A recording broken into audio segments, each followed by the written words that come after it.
Hi, Hi. Adele. Good morning, Vicki. How are you? I'm good. Yesterday, I brought up one of my favorite people, Mel Robbins. No, is she really? I do like her. I don't Yeah. listen to her podcast Hmm. on the reg, or I On haven't the read her, reg. Listen to you. it's because I have a 25-year-old, or I haven't read her other two books, but I did read Let Them, Hmm. and I wanted to be disappointed in it, and I just loved it. I was on a bus, like it's somewhere in Europe, and I was just I can't put it Yeah. down. If I had a Yeah. highlighter Yeah. right now, Yeah. I Yeah. should. Yeah. Yeah. Yeah. Yeah. Oh my What did you goodness. like about it? It was so relatable, and I thought Mm. that Mm. she talked about how she wasn't successful until she was in her 40s. And Mm. she said, she was broke and she just Mm. had to make it. She had no choice. Mm. Mm. And now her podcast is the number one or in the top, at least the top five. Mm. So, Mm. but I like the fact that she embraced her failures and Mm-hmm. shared them with her audience. And Mm-hmm. so, because I think it's easy to go, oh, yeah, I had some setbacks, but it wasn't like she was 25 and having setbacks. She was in her 40s. Yeah, because you So, quoted her, uh, if you're confused, that's a no. yes, confusion is a no. She saved the part about love toward the Mm. end. She was talking about Mm. relationships and how to go about Mm-hmm. them. Mm-hmm. And her whole theory of let them is just let them do their thing. Don't try to control the situation. Don't project onto that person or assume it's going to be this way or that way. Just let it go. It's a book I think I'd love to discuss on another episode Mhm. because there is a lot of value there. You roll your eyes when I bring her up or when I quote her. Mm. And so I think you don't like her, but then you said, well, maybe I'm just jealous of her So, okay, or do I not that. like her? You know, of course, like, how could I say I don't like her? How could I even say I like her? I don't know her. I've never listened to a single podcast. Her name has been floating in the atmosphere since I entered the coaching space, and that's such a coach word, space.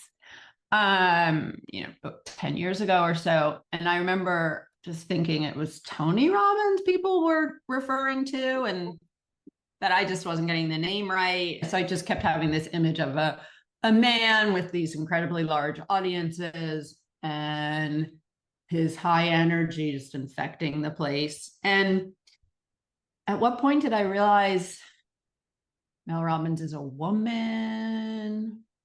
I'm not sure.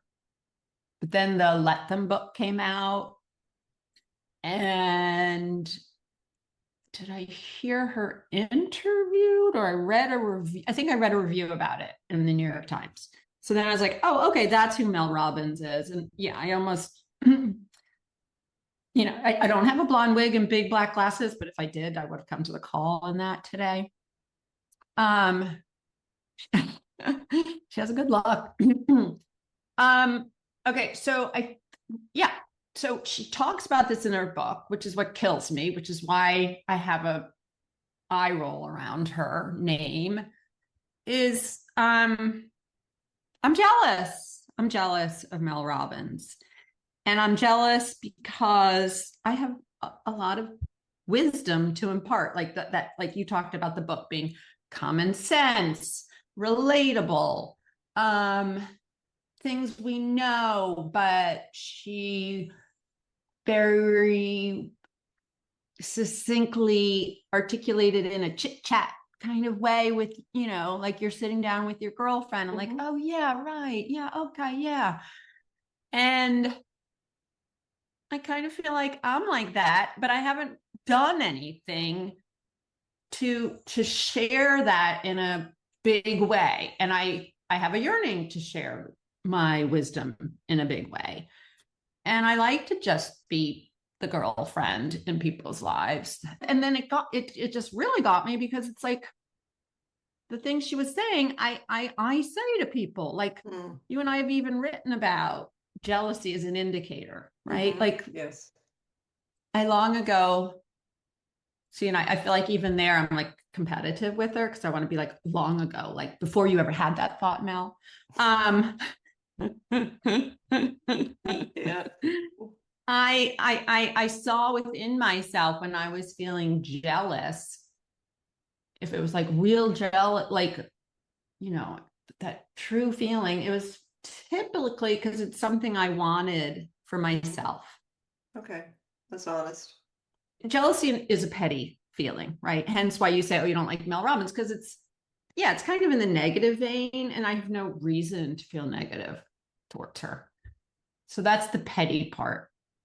But if we notice the jealousy and what it's indicating, then we can have the petty part of ourselves, that jealous part of ourselves, connect with like the higher self, which is like a bigger longing. So it just like I started to realize, like, okay, like do something about that jealous feeling, like move over from the petty part of myself, supposed to like, oh, they're so lucky, or why not me, or gosh, I wish, and to like, oh, I do wish that, like, I want that for myself. How can I go about making that happen? And so jealousy is an indicator and a motivator if we choose it to be. Okay. And do you see yourself making those kind of strides now, at least attempting? Yeah, can't you see I have my big glasses? I don't have the blonde hair yet, but yeah. Right. So you have taken those steps. And I'm not trying to imitate, because I actually No. don't even know much of her work. Mm-hmm. I just, and again, like another part of me can be the like, oh, well, someone's already in that space. Someone's already doing that. She's already said this thing about the jealousy, but I am my own person. I'm not trying to imitate, because I actually don't even know much of her work. Mm-hmm. I just, and again, like another part of me can be the like, oh, well, someone's already in that space. Someone's already doing that. She's already said this thing about the jealousy, but I am my own person. I have my own examples. I have my own take on things. Right. There's always room for another one, and because it's can't unique. let so there you go. Does that answer your question? Yeah. Well, I like the way you frame jealousy, because it is petty, because it's an insecurity, but at the same time it can be a motivator, and then you can appreciate that, oh, she also struggled to have notoriety, and now she has notoriety, but she put the work in. And so there's a lot of factors there. Yeah, well, and I'm just, I love to play with words. And you said petty. I said petty before too, but I'm thinking, okay, so petty easily becomes the word pretty by adding an R. And the R could stand for, I don't know, the first word that's coming to mind is roar. Like you're going to roar, like you're going to like declare and claim that thing that is going to move you from the petty to the pretty. I thought of ready. Ooh. You're ready. Ooh. I like maybe that at this too. at this point in your life, you're ready for that. Yeah, ready to war. We all come at it at different times. I think we have to check in with Mel. We have to have her on here. I would love that. Me too. I would fangirl her. Oh, Mel. Oh my God. See, that's killing me. Okay. Okay. All right. So any parting words? Jealousy, petty, pretty. I think it's great. Add the R to petty. And it becomes pretty. Yeah. Okay. All right, Chica. Bye.